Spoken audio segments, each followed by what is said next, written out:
യുകെയുടെ electronic travel authorisation അല്ലെങ്കിൽ ETA സംവിധാനം ഔദ്യോഗികമായി യൂറോപ്യൻ സഞ്ചാരികളിലേക്ക് വ്യാപിപ്പിച്ചു.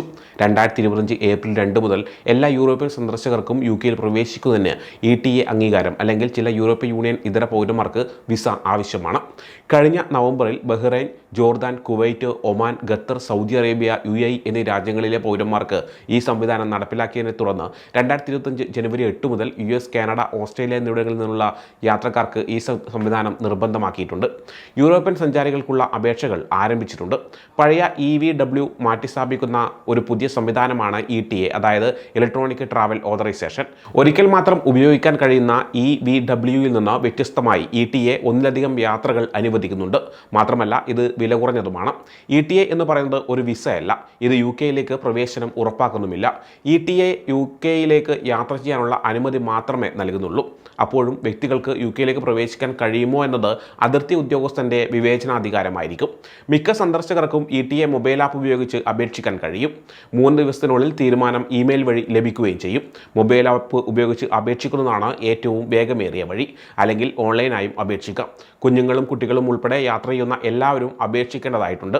UK ഗവൺമെൻറ് വെബ്സൈറ്റിൽ നിന്ന് ETA ആപ്പ് ഡൗൺലോഡ് ചെയ്യുക. നിങ്ങൾ യാത്ര ചെയ്യുന്ന പാസ്പോർട്ട്, ഒരു ഇമെയിൽ വിലാസം, ഏതാണോ നിങ്ങളുടെ പേയ്മെൻറ്റ് രീതി, നിങ്ങൾക്കായി കുറച്ച് ചോദ്യങ്ങളുണ്ടാകും. അതിന് കൃത്യമായ ഉത്തരം രേഖപ്പെടുത്തണം. എന്നാൽ യാത്രാ വിശദാംശങ്ങൾ നൽകേണ്ടതില്ല. ഇതെല്ലാം രേഖപ്പെടുത്തിയതിന് ശേഷം നിങ്ങൾക്ക് അപ്രൂവൽ ലഭിക്കും. നിങ്ങളുടെ ETA നിങ്ങളുടെ പാസ്പോർട്ടുമായി ഇലക്ട്രോണിക്കായി ലിങ്ക് ചെയ്തിരിക്കുന്നതിനാൽ UK അതിർത്തിയിൽ അധികമായി രേഖകളൊന്നും കാണിക്കേണ്ടതുമില്ല. അപേക്ഷിച്ചതിന് ശേഷം നിങ്ങൾക്ക് വേണമെങ്കിൽ ആപ്പ് അൺഇൻസ്റ്റാൾ ചെയ്യുകയും ചെയ്യാം. യാത്ര ചെയ്യുന്നതിന് മുമ്പ് നിങ്ങളൊരു UK ETAക്ക് അപേക്ഷിക്കണം. തീരുമാനത്തിനായി കാത്തിരിക്കുമ്പോൾ നിങ്ങൾക്ക് യാത്ര ചെയ്യാൻ കഴിയുമെങ്കിലും മുൻകൂട്ടി അപേക്ഷിക്കുന്നതാണ് നല്ലത്.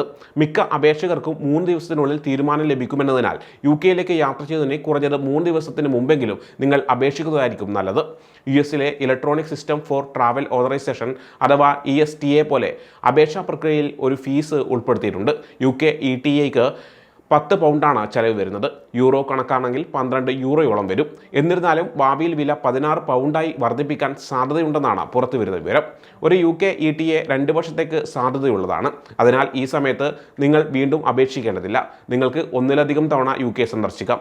എന്നാൽ ഓരോ താമസവും 6 മാസത്തിൽ കൂടുതൽ നീണ്ടു നിൽക്കരുത്. ഒരു ETA ഉപയോഗിച്ച് നിങ്ങൾക്ക് എന്തു ചെയ്യാൻ കഴിയും, എന്തു ചെയ്യാൻ കഴിയില്ല എന്നതിനെക്കുറിച്ചുള്ള കൂടുതൽ വിവരങ്ങൾ UK ഗവൺമെൻറ് വെബ്സൈറ്റിൽ പരിശോധിക്കുക. മുകളിൽ സൂചിപ്പിച്ചതുപോലെ ETA ഒരു വിസയല്ല. രാജ്യത്തേക്ക് പ്രവേശിക്കാനുള്ള അനുമതി മാത്രമേ ETA നൽകുന്നുള്ളൂ. നിലവിൽ വിസ ആവശ്യമില്ലാത്ത എല്ലാ സന്ദർശകരും യാത്ര ചെയ്യുന്നതിന് മുമ്പ് ഒരു ETA നേടേണ്ടതുണ്ട്. നിലവിൽ UK സന്ദർശിക്കാൻ ഒരു തരത്തിലുള്ള അപേക്ഷയും സമർപ്പിക്കേണ്ടതില്ലാത്തവരും ETA നേടണം. ഉദാഹരണത്തിന് ഹ്രസ്വകാല താമസത്തിനോ UK വഴിയുള്ള യാത്രക്കോ പോലും US, കനേഡിയൻ, ഓസ്ട്രേലിയൻ, യൂറോപ്യൻ പൗരന്മാർക്ക് ETA ആവശ്യമാണ്. UKയുമായി വിസ രഹിത പ്രവേശന കരാറുകളില്ലാത്ത രാജ്യങ്ങളിൽ നിന്നുള്ള യാത്രക്കാർ ശരിയായ വിസയ്ക്കും ETAയ്ക്കും അപേക്ഷിക്കേണ്ടി വരും. നിങ്ങളുടെ യാത്രയ്ക്ക് മുമ്പ് നിങ്ങൾ അപേക്ഷിച്ചില്ലെങ്കിൽ നിങ്ങളിൽ നിന്ന് പിഴ ഈടാക്കുമെന്നാണ് സർക്കാർ വ്യക്തമാക്കുന്നത്. എന്നിരുന്നാലും ഇതിനെക്കുറിച്ച് കൂടുതൽ വിശദാംശങ്ങൾ ഇതുവരെ നൽകിയിട്ടില്ല. നിങ്ങൾ UK വഴിയാണ് യാത്ര ചെയ്യുന്നതെങ്കിൽ നിങ്ങൾ അതിർത്തി നിയന്ത്രണത്തിലൂടെ കടന്നു പോകുന്നില്ലെങ്കിൽ പോലും ETAക്ക് അപേക്ഷിക്കണം. ടൂറിസം, കുടുംബാംഗങ്ങളെയും സുഹൃത്തുക്കളെയും സന്ദർശിക്കൽ, ബിസിനസ് അല്ലെങ്കിൽ ഹ്രസ്വകാല പഠനം എന്നിവയ്ക്കായി 6 മാസത്തേക്ക് UKയിൽ വരാൻ ETA നിങ്ങളെ അനുവദിക്കും. ക്രിയേറ്റീവ് വർക്കർ വിസ കൺസെഷനിൽ 3 മാസം വരെ UKയിലേക്ക് വരികയാണെങ്കിലോ അനുവദനീയമായ പണമടച്ചുള്ള ജോലിക്ക് UKയിലേക്ക് വരികയാണെങ്കിലോ വിസയ്ക്ക് പകരം ETA ലഭിക്കും. ഈ വ്യവസ്ഥകൾക്ക് പുറത്ത് ഒരു UK കമ്പനിക്കോ സ്വയം തൊഴിൽ ചെയ്യുന്ന വ്യക്തിക്കോ വേണ്ടി ശമ്പളമുള്ളതോ ശമ്പളമില്ലാത്തതോ ആയ ജോലി ചെയ്യാൻ നിങ്ങൾക്ക് ETA ഉപയോഗിക്കാൻ കഴിയില്ല. ബ്രിട്ടീഷ്, ഐറിഷ് പൗരന്മാർ, UKയിൽ താമസിക്കാനോ ജോലി ചെയ്യാനോ പഠിക്കാനോ വിസയോ അനുമതിയോ ഉള്ളവർ, ബ്രിട്ടീഷ് വിദേശ പ്രദേശങ്ങളിലെ പൗരന്മാരുടെ പാസ്പോർട്ടുമായി യാത്ര ചെയ്യുന്നവർ, അയർലൻഡിൽ താമസിക്കുന്നവരും Ireland, Guernsey, Jersey, Isle of Man എന്നിവിടങ്ങളിൽ നിന്ന് യാത്ര ചെയ്യുന്നവരും ETAക്ക് അപേക്ഷിക്കേണ്ടതില്ല. 2025 അവസാനത്തോടെ UK വിമാനത്താവളത്തിലെ അതിർത്തികൾ ഡിജിറ്റൈസ് ചെയ്യുന്നതിനുള്ള UKയുടെ പദ്ധതിയുടെ ഭാഗമാണ് ETA. അതിർത്തിയിലെ ക്യൂകൾ കുറയ്ക്കുക, UKയിലേക്കുള്ള നിയമാനുസൃത യാത്രകൾ വേഗത്തിലാക്കാൻ സഹായിക്കുക എന്നതാണ് ഈ പദ്ധതിയുടെ ലക്ഷ്യം.